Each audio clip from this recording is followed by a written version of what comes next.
कांग्रेस ने अकेले कदम बढ़ाई चुनावी मैदान की ओर। आरजेडी से हटकर लड़ेगी चुनाव। 76 सीटों पर बन गई सहमति।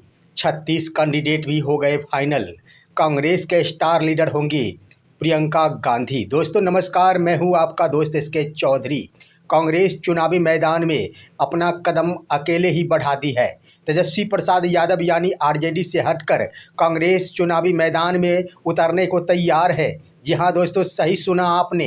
कांग्रेस की ओर से जो रणनीति बनाई गई है उसके अनुसार कांग्रेस अब चुनावी मैदान में अकेले उतरने की पूरी तैयारी कर रही है। इसके अंतर्गत उन्होंने अपने सीटों के लिए 76 सीटों पर सहमति बना ली है और 36 उम्मीदवारों का यहाँ पर लिस्ट भी फाइनल कर दी है। आइए दोस्तों, आज के इस वीडियो में हम चर्चा करते हैं कि आखिर क्या होगा इस बार का चुनाव 2025 में।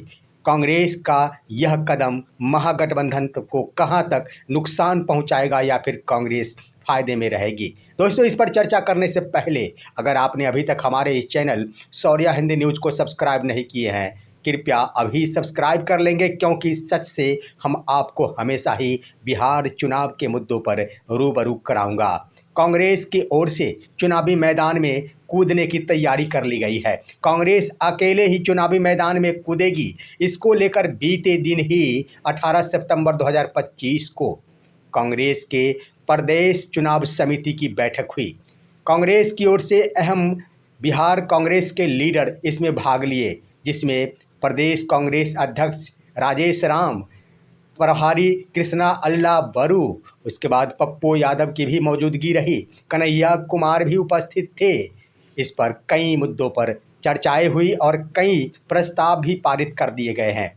दोस्तों बीते कल के मीटिंग में यह फाइनल हो गया कि कांग्रेस की ओर से 76 सीटों पर सहमति बन गई है। वर्तमान में कांग्रेस 76 सीटों पर अपने उम्मीदवार उतारने की राजी है।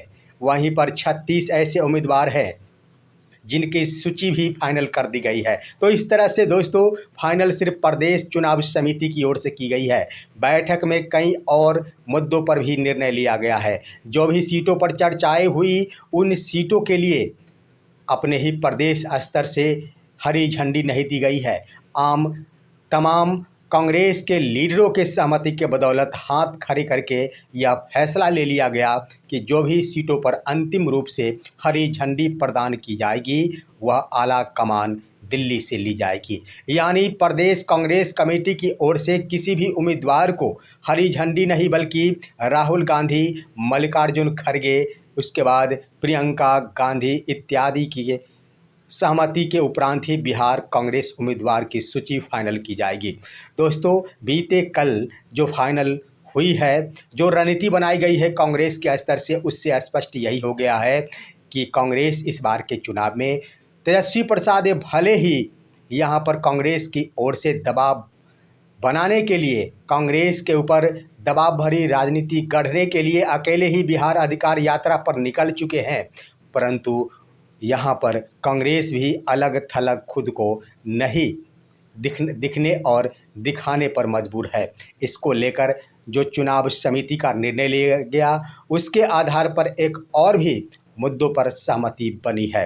अब आइए दोस्तों, यहाँ पर कह दिया गया है कि 24 सितंबर 2025 को कांग्रेस वर्कर्स कमेटी की बैठक होगी। यानी बिहार चुनाव पर कांग्रेस के लीडरों का क्या महत्व होगा, क्या दायित्व निभाना पड़ेगा, इसको लेकर 24 सितंबर 2025 को कांग्रेस वर्कर्स कमेटी की बैठक की गई है। और यहाँ पर क्लस्टर का गठन का भी निर्णय लिया गया है। क्लस्टर का मतलब यही हुआ कि ऐसा क्लस्टर बनाया जाएगा जिससे कांग्रेस बूथ स्तर तक मजबूत होगी। यानी पूरी तरह अकेले चुनावी जंग में कूदने को तैयार कांग्रेस हो गई है। इतना ही नहीं दोस्तों, पप्पू यादव की मौजूदगी यहाँ पर स्पष्ट झलकता है। जहाँ इससे पहले पप्पू यादव को दरकिनार किया जाता था, लेकिन इस बार बीते कल के बैठक में स्पष्ट हो गया कि बिहार चुनाव में पप्पू यादव की अहम भूमिका होगी। वहीं पर दोस्तों यहाँ पर चुनाव प्रचार की भी रणनीति बनाई गई है। इससे पहले तो स्टार लीडरों की सूची जारी कर ही दी गई है, परंतु यह संभावना व्यक्त की जा रही है कांग्रेस की ओर से कि इस बार बिहार चुनाव का दायित्व सौंपा जाएगा प्रियंका गांधी वाड्रा के ऊपर, जिसको लेकर 26 सितंबर को प्रियंका गांधी बिहार दौरे पर दोबारा आ रही है। इससे पहले आपने देखा ही होगा कि वोटर अधिकार यात्रा के तहत प्रियंका गांधी पहली बार बिहार में रैलियों को संबोधित की थी। इस बार 26 सितंबर को वो बिहार आ रही है और कई सभा को भी संबोधित करेगी। लेकिन इसी बीच उनकी सभा को सफलता प्रदान करने के लिए कांग्रेस के अंदर एक और समिति का गठन करने का निर्णय लिया गया है। वह इस बात पर निर्णायक भूमिका कमेटी के द्वारा निभाया जाएगा कि आखिर किस तरह से प्रियंका गांधी का यह जनसभा सफलतापूर्वक बिहार के सत्ता पक्ष और साथ ही साथ आरजेडी को चुनौती दे सके कि प्रियंका गांधी वाड्रा बिहार चुनाव का कमान संभाल रही है।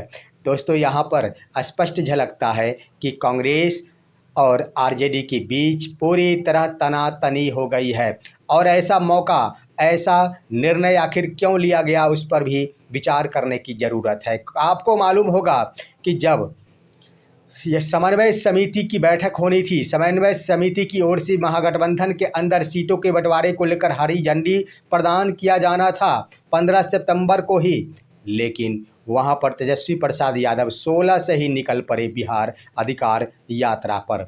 उसके बाद यात्रा पर जाने के बाद उन्होंने 2 दिन बाद यह स्पष्ट किया है कि अब महागठबंधन के अंदर सीटों के बंटवारे को लेकर अंतिम रूप से घोषणा नवरात्रा के पश्चात किया जाएगा।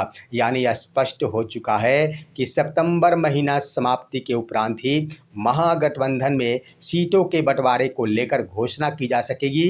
यह समन्वय समिति के अध्यक्ष तेजस्वी प्रसाद यादव ने बयान दिया है। ऐसे में यहाँ पर कांग्रेस की आंखें खुल गई और कान भी खड़े हो गए कि समय तो बीतता जा रहा है। ऐसे में अगर समय बीत गया तो अकेले भी चुनाव लड़ने की तैयारी आखिर किस वक्त में किया जाएगा, जिसको लेकर रणनीति बना ली गई है। पूरे जोशो खरोश और तैयारियों के साथ कांग्रेस की ओर से अकेले चुनाव में लड़ने की तैयारी की जा रही है। अब पाला बदलकर पाल गेंद को फेंक दिया गया है तेजस्वी प्रसाद यादव के खेमे में। तेजस्वी प्रसाद यादव को यह निर्णय लेना होगा कि कांग्रेस के साथ मिलकर बिहार में चुनाव लड़ेंगे या फिर आरजेडी किसी महागठबंधन के अन्य सहयोगी दलों के साथ मिलकर चुनाव लड़ेगी। वहीं पर दोस्तों, अब यहाँ पर सवाल खड़ा हो गया है कि अगर बिहार चुनाव के अंतर्गत कांग्रेस अलग रहकर चुनाव लड़ती है तो महागठबंधन को फायदा होगा क्या। दोस्तों, यहाँ पर तो स्पष्ट हो चुका है कि हालात वही उत्पन्न हो जाएगी जो दिल्ली में हुई थी। आज की तारीख में आम आदमी पार्टी अरविंद केजरीवाल कहीं भी नज़र नहीं आ रहे हैं। ऐसा ना हो कि कांग्रेस का अलग चुनाव लड़ते ही आरजेडी का भी वही स्थिति देखने को मिले। हालांकि ऐसा नहीं, तेजस्वी प्रसाद यादव अपने पाले को नीतीश कुमार के खेमे में फेंक सकते हैं, लेकिन उधर नीतीश कुमार को भी संभालने के लिए अमित शाह के नेतृत्व में बिहार चुनाव को दिया जा रहा है ताकि नीतीश कुमार भटके नहीं। अब यहाँ पर आइए हम बातें करते हैं, कांग्रेस आखिर नाखुश क्यों है, कांग्रेस की डिमांड आखिर क्या है। आप सभी मालूम ही होगा कि वो 70 सीटों की मांग की जा रही है उनके स्तर से, इस पर कहीं भी समझौता नहीं किया जा रहा है। अगर 70 सीटों की मांग की जा रही है तो यहाँ पर अन्य सहयोगी दल हो या फिर आरजेडी की ओर से ये बातें की जा रही है कि 10 से 15 सीटों की कुर्बानियाँ कांग्रेस दे। उसके बाद सीटों के बंटवारे को लेकर जो पिछली तरह सीट दी गई थी ठीक उसी प्रकार सीट ले, परंतु कांग्रेस राजी नहीं है। अब यहाँ पर कांग्रेस का यह दबाव क्यों बढ़ गया, इस पर भी विचार करने की ज़रूरत है। वोटर अधिकार यात्रा के तहत आप सभी को मालूम होगा कि यहाँ पर महफिल लूटी गई थी राहुल गांधी की ओर से। राहुल गांधी ने गजब तरीके से वोटर अधिकार यात्रा में अपनी छवि प्रस्तुत की थी। आम जनता की भीड़ भी उमड़ी थी, राहुल गांधी को संपूर्ण समर्थन भी मिला था। इसका पूरा का पूरा फायदा लेना चाहते हैं राहुल गांधी। इसी बीच बीजेपी नेता गिरिराज सिंह केंद्रीय मंत्री की ओर से भी बयान दिया जाना शुरू कर दिया गया है। उन्होंने कहा कि भरपूर फायदा उठाया गया राहुल गांधी के द्वारा तेजस्वी प्रसाद यादव का। उन्होंने कहा कि भीड़ जुटाने का काम किया तेजस्वी प्रसाद यादव, परंतु महफिल लूट लिए हैं राहुल गांधी। अब अकेले तेजस्वी प्रसाद यादव दौरे पर निकल गए हैं, अधिकारी यात्रा पर निकल गए हैं, लेकिन नुकसान तो तेजस्वी प्रसाद यादव को हो गया। दोस्तों, नुकसान क्या होगा? राजनीति में ये तो चलती रहती है। यही तो यहाँ पर आम जनता को लुभाने का प्रयास चुनाव कहलाता है। जिस तरफ आम जनता जाएगी, जिस तरफ आम जनता का झुकाव होगा, अंतिम तारीख तक, वोटिंग के अंतिम दिन तक वही पार्टी आखिर विजेता कहलाएगी। देखना है आखिर महागठबंधन खुद को संभाल पाता है या फिर नहीं संभाल पाता है। अन्यथा दिल्ली वाली हालात उत्पन्न होने को तैयार है और दिल्ली वाली हालात देखने को मिलेंगे बिहार वासियों को। फिलहाल आज की खबर यहीं तक। आप सभी हमारे इस वीडियो को लाइक कीजिए, अपने दोस्तों के पास शेयर कीजिए और अब दीजिए अपने दोस्त को इजाज़त। हम फिर मिलेंगे आपसे अगले वीडियो में। तब तक के लिए नमस्कार।